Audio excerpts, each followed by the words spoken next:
Hi, I'm here at the Writer's Block with Kent, and we're talking about what you should be checking out this week on the website. How you doing today? I'm good. How are you? Very well. So, what should our readers be looking for? I have a story on the website presently about re-commerce, which is basically trading in things, and it's a hot new thing. A lot of people are, with an eye towards sort of the environment, as opposed to just throwing stuff away. They're trying to get something out of their previous purchases, and it's something that it's in electronics and clothing is very, very popular. Electronics, there's a lot of places that will take almost anything that you have electronically and give you cash or like a gift card or something. Best Buy has a program that does that. And so if you have something that's electronic, and you don't want to just throw it away, which is a bad thing environmentally, there are an awful lot of places that will take that. Clothing is another thing that's very, very popular because there are a lot of people that like to own new clothing but don't wear them over and over and over again. They don't keep hold of their clothing, but they want to be able to afford new clothing, and so they go to places that take clothing. It's kind of like the garage sale idea, except it's more a retail thing. The retail re-clothing industry is actually very active. Then, the World Cup is going on, and that's the most important thing in the entire world, more important than Kansas basketball. Oh! And my sports blog is about advertisers taking advantage of the World Cup. You know, the World Cup and the Super Bowl and all the really big events, they get official advertisers, but there's a lot of advertisers that are doing soccer-related advertising that aren't part of the official advertising program. As long as you don't mention World Cup in your advertising, then you can get away with it. And so Nike is running a huge series of ads related to soccer, but they're not the official clothier of the World Cup. Adidas is. So it's a story about companies that are taking advantage of the interest in the World Cup without paying the huge fees that some big companies do. Okay, great. Anything else that our viewers should be looking for? For Monday, there's a story about the 5 states in the United States that have had the hardest time recovering from the recession. The Bureau of Economic Analysis from the Labor Department came up with the states that just haven't recovered. Nevada, Florida, Arizona, Michigan, and Connecticut are on the list. But then the reasons are, a lot of them are related to construction, which hasn't recovered well. Tourism hasn't recovered well, and that's why Nevada's having as much problem in Florida.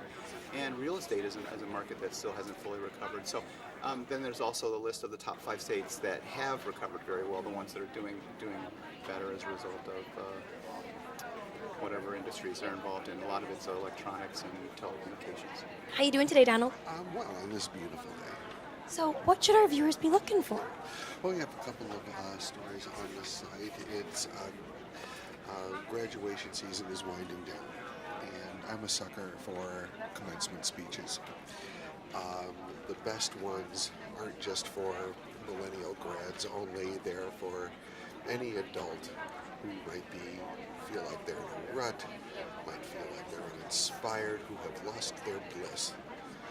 Wouldn't know their bliss if it walked into the room anymore. So I did another survey. This is our second roundup of some of the more inspiring speeches from the class of 2014. Some wonderful advice from people like Shonda Rhimes, who created Grey's Anatomy and Scandal, who tells millennials to not be a dreamer, be a doer. And from a Navy Admiral and Navy SEAL who advised millennials to make their bed every morning. And the reason why? Read and find out, but it's excellent advice. That probably was my favorite advice that I heard this year so far. My blog this week, it's on the site, goes back 20 years. Next week was the O.J. Simpson's Bronco chase. The Bronco. The Bronco. And just as it turns out, I was there. No way! I was on the scene. I was attending the Forrest Gump junket. Oh my gosh! And O.J. upstaged Tom Hanks and Sally Fields. And it was a very interesting experience to be on the scene as it happened.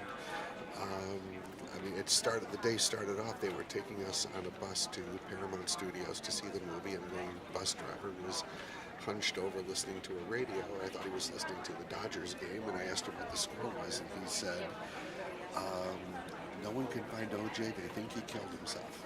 And that was the beginning. That was the beginning. When we came out, the chase was underway. And we didn't leave our hotel rooms for the rest of the night, just watching the chase. In fact, I read that Domino's reported record sales that night of pizza, of people, watching. So we've got those two things. Great stories. Well, we'll see about that. And as for you, I understand you're putting on the dog next week.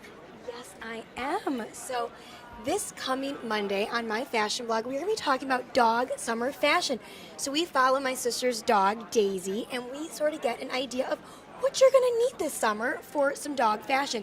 You might need a life jacket, maybe some sunglasses, and I tell you all these great places that you can purchase these dog fashions for summer. So make sure you stop by and make sure you read that, Donald. So a leash is not good enough anymore. So I'm Heather Kiley. Thanks so much for stopping by.